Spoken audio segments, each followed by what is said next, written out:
Hello guys, কেমন আছেন আপনারা সবাই? Welcome back to another video. Last এপিসোডে আমরা দেখেছিলাম জিয়ান সিস্টেম থেকে কেনা জিনিসগুলো চেক করতেছিল, আর ওর কাছে এখনো একটা মিশন বাকি ছিল যে রংজেন গার্ডেনের সকল লোককে ওকে বাঁচাতে হবে। ওইখানে টোটাল 5 জন সার্ভাইভার আছে, আর এর রিওয়ার্ড স্বরূপ জিয়ানকে 25 পয়েন্ট দেওয়া হবে। জিয়ান বলতেছিল আমাকে মিশন কমপ্লিট করে তাড়াতাড়ি পয়েন্ট কামাতে হবে, কারণ লেভেল 2 সাপ্লাই বক্সের জন্য আমি একদমই অপেক্ষা করতে পারতেছি না। আমি কালকে গিয়ে মিশনটা কমপ্লিট করব, যাতে আমি দেখতে পারি লেভেল 2 সাপ্লাই বক্সের মধ্যে আমি কি পাই। পরের দিন আমরা দেখতে পাই জিয়ান ওর সবগুলো লোককে বাইরে নিয়ে এসেছে। জিয়ান বলতেছিল এটা আমাদের ঘরের পেছনের টেরিটরি, তো এখানে আপনারা সবাই প্রতিদিন এসে 1 ঘন্টা করে ট্রেনিং করবেন, আর এখানে প্রতিদিন শুটিং প্র্যাকটিস করার কারণে আপনাদের শুটিং স্কিল অনেক ভালো হবে। জম্বি এরার মধ্যে এই স্কিলটা আপনাদের অনেক কাজে আসবে। তারপর আমরা দেখতে পাই ওরা সবাই ওখানে শুট করা শুরু করে। ওদের মধ্যে কারো নিশানা টার্গেটের মধ্যে লাগতেছিল, আর কারো কারো নিশানা মিস হচ্ছিল। জিয়ান বলতেছিল জ্ঞানবা আমার কথা শুনুন, আমার একটা কাজ আছে, আপনি জিয়াংসিকে বলে দেন এখানে আরো কয়েকটা রুম ক্লিয়ার করার জন্য। রংজেন গার্ডেনের মধ্যে কিছু ভালো মানুষ আছে, আর ওরা অনেক কষ্ট করে ওইখানে বেঁচে আছে, তো আমি আজকে ওইখানে গিয়ে ওদেরকে বাঁচিয়ে নিয়ে আসবো, আর আজকের পর থেকে ওরাও আমাদের সাথে থাকবে। গ্র্যান্ডপা বলতেছিল আচ্ছা ঠিক আছে, তুমি নিশ্চিন্তে যাইতে পারো, আমি জিয়াংসিকে বলে দেবো রুম ক্লিয়ার করার জন্য, আর আমরা সবাই মিলে রুম ক্লিয়ার করে দিব। তারপর আমরা দেখতে পাই জিয়ান বলতেছিল চ্যানচং আমার সাথে চলো, আজকে আমরা সিটিতে গিয়ে একটু ফাইট করবো। চ্যানচং গ্রহল করে বলতেছিল হ্যাঁ আমিও যাচ্ছি। কিছুক্ষণ পর আমরা দেখতে পাই জিয়ান একটা বাস নিয়ে সিটিতে চলে এসেছে, আর জিয়ান আর চ্যানচং মিলে ওইখানে থাকা সবগুলো জম্বিকে মেরে ফেলেছে। চ্যানচংকে চাবি দিয়ে জিয়ান বলতেছিল এই চাবিটা নাও, এখন তুমি তোমার মাস্কটাকে ওপেন করতে পারো। আমি যদি তোমার আশেপাশে থাকি তাহলে কোনো সমস্যা নাই, আমার কোনো সমস্যাই হবে না, তুমি একদম টেনশন ফ্রি হয়ে তোমার মাস্ক খুলতে পারো। তবে একটা কথা মনে রাখিও, যখন আমরা রংজেন গার্ডেনে পৌঁছাবো তখন তুমি তোমার মাস্কটাকে পরে নিও, কারণ তুমি তো জানো জম্বিকে দেখার পর ওরা অনেক ভয় পেয়ে যাবে।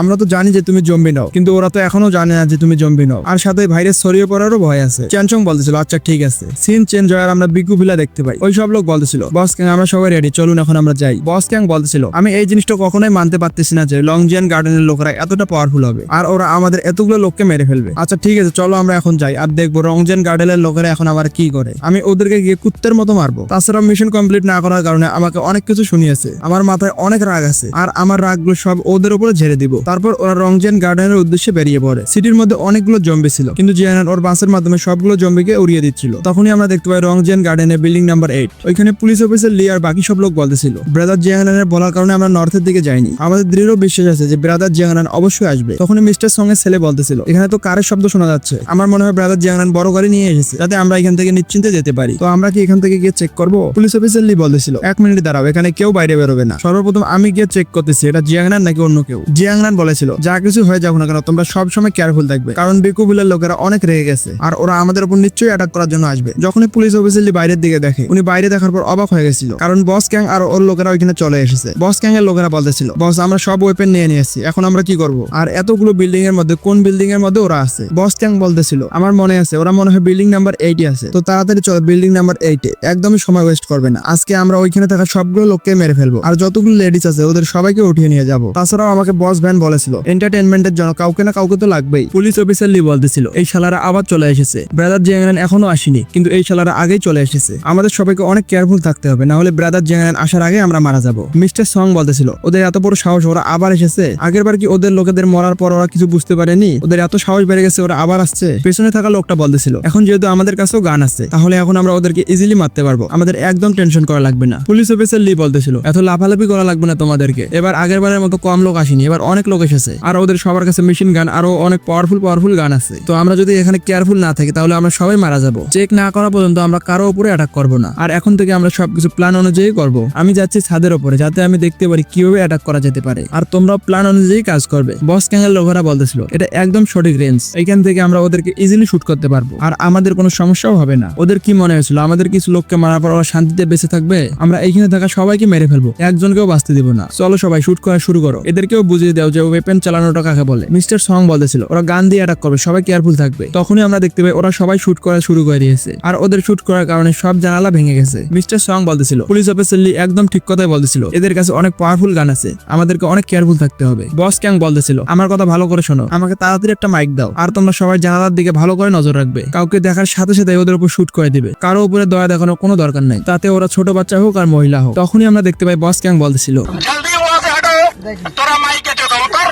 না, এই জিনিসটা বলেনি। ওইখানে বস ক্যাং বলতেছিল আমি বিকু ভিলার লোক আর আমি তোমাদেরকে এখানে ওয়ার্নিং দিতে এসেছি। কিন্তু তখনই আমরা দেখতে পাই বস ক্যাং এর সাথে থাকা লোকটাকে হেডশট মেরে দিয়েছে আর ওই লোকটা ওইখানেই মরে গেছে। বস ক্যাং বলতেছিল আরে 1 মিনিট দাঁড়াও, এদের কাছে স্নাইপার আছে নাকি, আমাদেরকে কে শুট করলো? কিন্তু তখনই আমরা দেখতে পাই ওখানে আরো একটা লোকের পায়ে গুলি লাগে। সব লোক বলতেছিল তাড়াতাড়ি কভারে চলে যাও, আমরা যদি কভারে যেতে না পারি তাহলে আমরা এইখানেই মরবো। এদের কাছে স্নাইপার আছে, এরা দূর থেকে আমাদেরকে মারতে পারবে। কিন্তু অ্যাপোক্লিপ্টের মধ্যে এদের কাছে একটা হাই লেভেলের ওয়েপেন আসলো কিভাবে? লুকিয়ে বস ক্যাং ভাবতেছিল আমাদের কাছে ইনফরমেশন এসেছিল যে এদের কাছে একটা পিস্তল আছে, আর তাছাড়াও যদি আমাদের আগের লোকেদেরও কথা বলা হয় ওদের কাছে 3টা পিস্তল ছিল, তো এর মানে এখন এদের কাছে 4টা পিস্তল থাকার কথা। তো এই শালাদের কাছে AK-47 আসলো কোথা থেকে? AK-47 অনেক ভয়ঙ্কর একটা গান, আমরা যদি এর সামনে যাই তাহলে আমরা নিশ্চয়ই আজকে মরবো। ওদের মধ্যে একটা লোক বলতেছিল বস ক্যাং এখন আমরা কি করব? এই লোকটার কাছে তো AK-47 আছে। বস ক্যাং বলতেছিল এখন আমরা আবার কি করবো? তাড়াতাড়ি এখান থেকে পালাও, না হলে আমাদের সবাইকে এইখানেই মরতে হবে। তখনই আমরা দেখতে পাই ওই লোকটা অনেক জোরে ওইখান থেকে দৌড়াচ্ছিল। বস ক্যাং বলতেছিল আরে পাগলা, সবাইকে আমাদের একসাথে পালাইতে হতো, আমরা যদি সবাই একসাথে পালাইতাম তাহলে ওরা কখনোই ভাবতে পারতো না যে কাকে গুলি করতে হবে। কিন্তু তখনই আমরা দেখতে পাই ওই লোকটাকে শুট করে পুলিশ অফিসারলি মেরে ফেলেছে। বস ক্যাং বলতেছিল আমি তোমাদের সবাইকে বলে দিচ্ছি কেউ একা একাই দৌড়াবে না, দেখো এ ভুল করেছে, এ মারা গেছে, তো এখন আমার বলার পরেই তোমরা এখান থেকে দৌড়াবে।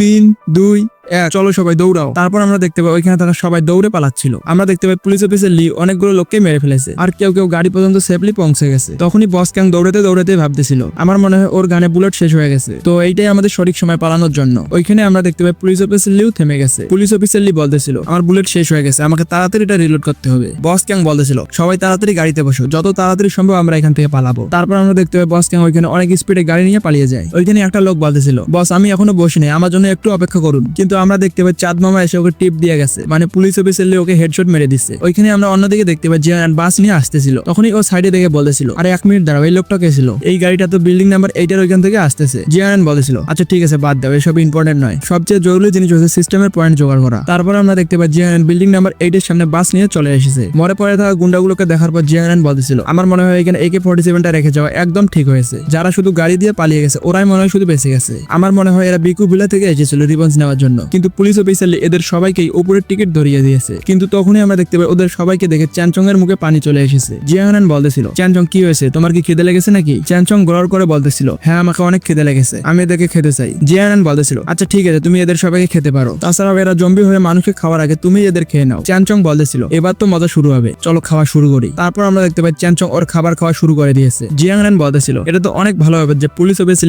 অনেকগুলো লোককে মেরে দিয়েছে, আমার মনে হয় চ্যানচং এর পেট এতটাই ভরে যাবে যে ওকে কয়েকদিন খাবার খাওয়া লাগবে না। তখনই মিস্টার সং এর ছেলে বলতেছিল ওই দেখো ব্রাদার জিয়াংরান আসতেছে, আর এটা আমি ক্লিয়ারলি দেখতে পাচ্ছি এটা ব্রাদার জিয়াংরান। তখনই আমরা দেখতে পাই ওরা সবাই বলতেছিল তো ব্রাদার জিয়াংরান আপনি ফাইনালি চলে এসেছেন, আমরা এখানে আপনার জন্যই অপেক্ষা করতেছিলাম। আপনি কি জানেন কিছুক্ষণ আগে এখানে বিকু বিলার লোকেরা এসেছিল আর আমরা মনে করেছিলাম যে আপনি এসেছিলেন। তারপর আমরা দেখতে পাই ওরা সবাই নিচে চলে এসেছে। পুলিশ অফিসার লি বলতেছিল ব্রাদার জিয়াংরান আপনি কেমন আছেন? জিয়াংরান বলতেছিল পুলিশ অফিসার লি আপনি তো অসাধারণ একটা কাজ করেছেন, আপনি কি ওদের এখান থেকে পালাতে বাধ্য করেছেন নাকি? পুলিশ অফিসার লি বলতেছিল হ্যাঁ আমার কারণে ওরা এখান থেকে পালাইতে বাধ্য হয়েছে, কিন্তু এটা এই জন্যই হয়েছে কারণ আপনি আমাদের এখানে AK-47টা রেখে গিয়েছিলেন, না হলে ওদেরকে এখান থেকে পালিয়ে যেতে বাধ্য করাটা আমাদের পক্ষে একদমই সম্ভব হতো না। আমার রিটায়ার্ড হওয়ার আগে আমি AK-47 চালানোতে অনেক পারদর্শী হয়ে গেছিলাম, আমি এই গানটা দিয়ে অনেক প্র্যাকটিস করেছি, তো এই জন্য এই গানটা চালানোতে আমি অনেক পারদর্শী। তখনই আমরা দেখতে পাই পেছনে তারা চ্যানচং চিৎকার করে, এটা দেখার পর সবাই অবাক হয়ে গেছিল আর ওরা বলতেছিল এখানে আওয়াজটা কিসের হলো। তখনই আমরা দেখতে পাই চ্যানচং ওদের দিকে আসতেছিল, এটা দেখার পর পুলিশ অফিসার লি বলতেছিল এখানে একটা জম্বি চলে এসেছে, আমি এখনই একে মেরে ফেলতেছি, না হলে এই আমাদের জন্য অনেক বড় একটা বিপদ হতে পারে। জিয়াংরান বলতেছিল আরে পুলিশ অফিসার লি শান্ত হন, চ্যানচং কোনো জম্বি নয়, ও আমাদের মতোই একজন। অবাক হয়ে পুলিশ অফিসার লি বলতেছিল কি আমাদের মতো একজন? আপনাকে কোন অ্যাঙ্গেল থেকে দেখে মনে হচ্ছে যে আমাদের মতো একজন? একে তো দেখে ক্লিয়ারলি বোঝা যাচ্ছে এই একটা জম্বি।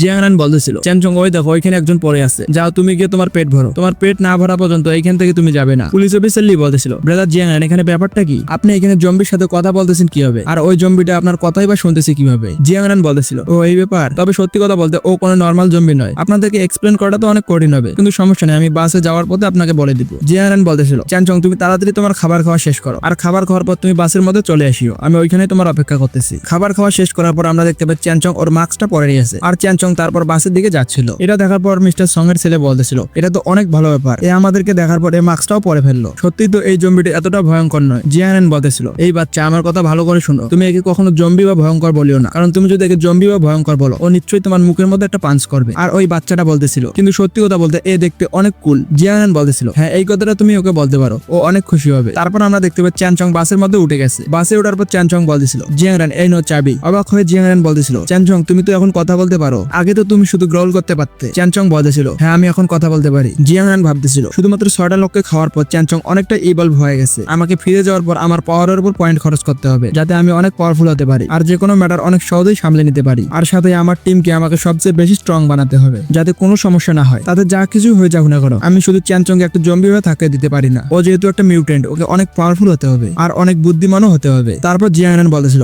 সবাই তৈরি হয় না, আমরা যাচ্ছি। সিন চেঞ্জ হয় আর আমাদের বিকু বিলাস সিন দেখানো হয়। কাই বলতেছিল ভ্যান আমি তোমাকে কি বলেছিলাম, এই লোকটা একেবারে কোনো কাজেরই না। দেখো এর কারণে এতগুলো লোকে মরে গেল আর আমাদের মিশনটাও কমপ্লিট করতে পারিনি, আর আমরা একে আমাদের সাথে রাখছেই বা কেন? এ তো আমাদের রিসোর্স একদমই ওয়েস্ট করতেছে। বস ক্যাং বলতেছিল বস ভ্যান এখানে আমার কোনো দোষ নাই, আমরা নিশ্চয়ই ওদেরকে মেরে ফেলতাম, কিন্তু ওদের কাছে একটা AK-47 ছিল আর এই জন্য অনেক দূর থেকে ও আমাদের লোকেদের ইজিলি মেরে ফেলেছে আর আমরা ওইখান থেকে অনেক কষ্ট করে পালিয়েছি। বস ভ্যান বলতেছিল ক্যাং কমসে কম তো মিথ্যা কথা বলা বন্ধ করো, একটা ছোট টাউনের লোকেদের কাছে AK-47 আসবে কোথা থেকে? হ্যাঁ আমি মানতেছি যে ওদের মধ্যে একজন পুলিশ অফিসার আছে, তবে ওর কাছে শুধুমাত্র একটা পিস্তল থাকতে পারে, একটা AK-47 পাওয়াটা এত সহজ ব্যাপার নয়। তো তোমার কি মনে হয় আমি কি একটা পাগল নাকি যে তোমার সব কথাই বিশ্বাস করবো? বস ক্যাং বলতেছিল আমি একদমই মিথ্যা কথা বলতেছি না, আপনার যদি আমার উপর বিশ্বাস না হয় আপনি কাউকে পাঠিয়ে ওখানে চেক করেন, তারপর আপনি আমার কথা বিশ্বাস করবেন যে ওই লোকটার কাছে AK-47 আছে কি নাই। তখনই আমরা দেখতে পাই কাই বস ক্যাংকে অনেক জোরে একটা কিক করে। ফালতু কথা বলা বন্ধ করে মোটা, তুই তো কোনো কাজেরই না, তোকে তো গ্যাং থেকে বাইরে বের করে দেওয়া উচিত। বস ক্যাং বলতেছিল শালারা তোরা শুধু ওয়েট কর, আমি যদি কোনোদিন কোনো সুযোগ পাই তোদেরকে একদমই ছাড়বো না। তখনই আমরা দেখতে পাই বস ক্যাং ওইখান থেকে চলে গেছে। তখন কাই বলতেছিল আমাদের কাছে এই ধরনের লোকের একদমই দরকার নেই, তো কেননা আমরা একে বাহানা দিয়ে বাইরে নিয়ে যাই আর ওকে ওইখানেই মেরে ফেলি। আর তাছাড়াও তো এই শুধু এই দুনিয়ার মধ্যে বোঝা হয়ে আছে। তখনই ওর সাথে থাকা লোকটা বলতেছিল ফালতু কথা বলো বন্ধ করো, আমি জানি তুমি ওর সাথে থাকা মেয়েটার উপর ইন্টারেস্টেড, তাই তুমি এসব কথা বলতেছো। কি আমি ঠিক বলতেছি না? কাই বলতেছিল আরে তুমি কি বলতেছো এসব, আমি কি ওই ধরনের লোক নাকি? আর তাছাড়া আমি তো ওই কথা বলিনি কখনো। আর মজা করার সময় কি আমি একাই মজা করবো? তোমরাও তো আমাদের সাথে থাকবে।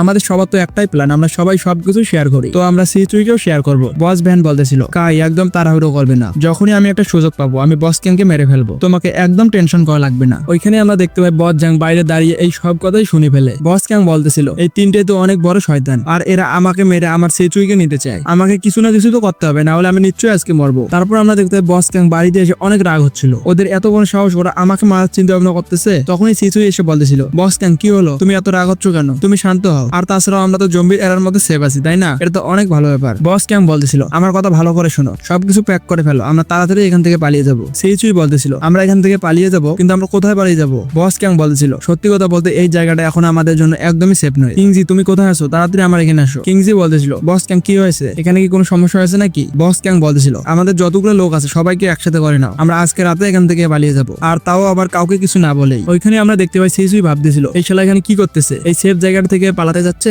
আমার মনে হয় আমাকেই কিছু করতে হবে। সিন চেঞ্জ হয় আর আমরা জিয়ানের বাড়িতে দেখতে পাই জিয়ান ওইখানে বাস নিয়ে চলে এসেছে। বাইরে বেরিয়ে মিস্টার সঙ্গের ছেলে বলতেছিল সত্যি তো এই জায়গাটা একেবারে অসাধারণ, সত্যি এই জম্বি ওয়ার্ল্ডের মধ্যে এইরকম একটা ঘর থাকা অনেক বড় ব্যাপার। সেই সাথে আমরা দেখতে পাই জিয়ানের মিশনটাও কমপ্লিট হয়ে গেছে, উল্টা 5 জন লোককে বাঁচানোর পরিবর্তে জিয়ান 8 জন লোককে বাঁচিয়েছে, আর এই জন্য রিওয়ার্ড স্বরূপ 25 পয়েন্টের সাথে সাথে 5 পয়েন্ট এক্সট্রা দেওয়া হয়েছে। আর এখন জিয়ানের কাছে টোটাল 66 পয়েন্ট আছে। জিয়ান বলতেছিল এটা তো অনেক ভালো ব্যাপার, বেশি লোককে বাঁচানোর কারণে আমাকে এক্সট্রা পয়েন্ট দেওয়া হয়েছে। সিস্টেম তুমি এই ব্যাপারের উপরেও নজর রেখেছো। বাইরে বেরিয়ে জিয়ান বলতেছিল চ্যানচং আমার কথা ভালো করে শোনো, কালকে রাতে আমরা সাউথ সিটি যাবো, ওইখানে আমাদের একটা ইম্পর্টেন্ট ম্যাটার আছে, তো এই জন্য তুমি তৈরি থাকবে ঠিক আছে? চ্যানচং বলতেছিল আচ্ছা ঠিক আছে আমি তৈরি থাকবো। অবাক হয়ে পুলিশ অফিসারলি বলতেছিল জিয়ান তুমি সাউথে গিয়ে কি করবে? তুমি তো জানো ওইদিকে বিপদ অনেক বেশি, বিকু বিলাল লোকেদের বেশও ওইখানে, ওরা তোমার উপরে অ্যাটাক করতে পারে। জিয়ান বলতেছিল সত্যি কথা বলতে আমি ওখানে জেনে শুনে যাচ্ছি, কারণ ওখানে এমন কিছু লোক আছে যার সাথে আমার পুরানা হিসাব করার বাকি আছে, আর আমি আমার পুরানা হিসাব একদমই বাকি রাখি না। আর আপনাকে টেনশন করা লাগবে না, ওরা আমার কিছুই করতে পারবে না। উল্টে আপনি এই জিনিসটাও বলতে পারেন যে এই অ্যাপোক্যালিপ্টের মধ্যে আমি অনেকগুলো লোকের সমস্যার সমাধান করব। তারপর আমরা দেখতে পাই জিয়াং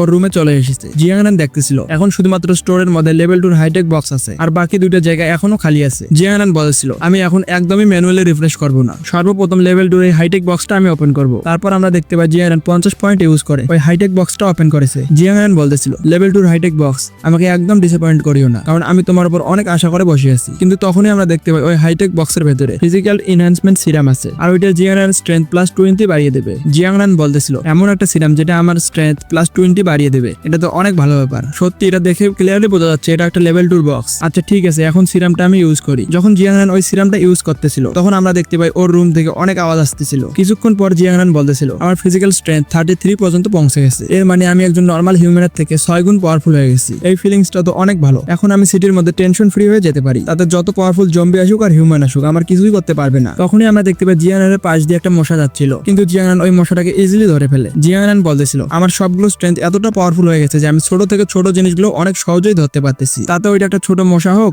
বা অনেক পাওয়ারফুল একটা মনস্টার হোক আমি সবাইকে হারাইতে পারবো। তো এখন সিটির সাউথে গিয়ে অনেক মজা হবে, আর আমি এটা ডিসাইড করে নিয়েছি আমি কালকে না আমি আজকেই যাব। সন্ধ্যার দিকে আমরা দেখতে পাই ওরা সবাই প্র্যাকটিস করতেছিল আর জিয়ানান আর চ্যানচং বাইরের দিকে যাচ্ছিল। অবাক হয়ে পুলিশ অফিসার লি বলতেছিল কি আপনি সাউথ সিটিতে এখনই যাচ্ছেন, কিন্তু আপনি তো বলেছিলেন যে আপনি কালকে যাবেন, এত তাড়াতাড়ি আপনার প্ল্যানটা চেঞ্জ হলো কেন? জিয়ানান বলতেছিল ব্রাদার লি আপনাকে টেনশন করা লাগবে না, আমি সবকিছু সামলে নিতে পারবো, আমি এখন যাই আর পরে যাই, আমি সবকিছু সামলে নিব, আমার শুধু একটা কাজ আছে, আপনি কি সেটা করে দিতে পারবেন? ব্রাদার লি বলতেছিল আচ্ছা বলো যেটা কাজ হবে আমি অবশ্যই করে দিব। জিয়াংরান বলতেছিল আমি ক্লিয়ারলি দেখতে পাচ্ছি আপনি ফাইটিং এর মধ্যে অনেক পাওয়ারফুল, আর এই জম্বির এরার মধ্যে সবাইকে পাওয়ারফুল হওয়াটা অনেক জরুরি, আর এই জন্যই আমি চাই যে এখানে যতগুলো লোক আছে আপনি সবাইকে ট্রেনিং দেন যাতে এই জম্বির এরার মধ্যে ওরা সবসময় পাওয়ারফুল হতে পারে। আমি তো সবসময় ওদের সাথে থাকতে পারবো না তাই না, তো এইভাবে ওরা আমি না থাকলেও নিজেদেরকে সেভ রাখতে পারবে। পুলিশ অফিসার লি বলতেছিল আরে তোমাকে টেনশন করবে না, এটা তো আমার স্পেশালিটি, আমি ট্রেন করা দিয়ে অনেক ভালো, তোমাকে টেনশন করা লাগবে না, আমি এদের সবাইকে অনেক ভালোভাবে ট্রেনিং দেবো। তারপর জিয়াংরান বলতেছিল আচ্ছা ঠিক আছে ব্রাদার লি আমি এখন তাহলে যাচ্ছি, চ্যানচং চলো তাড়াতাড়ি আমাদের লেট হয়ে যাচ্ছে। তারপর আমরা দেখতে পাই বাস নিয়ে ওরা ওইখান থেকে বেরিয়ে পড়েছে।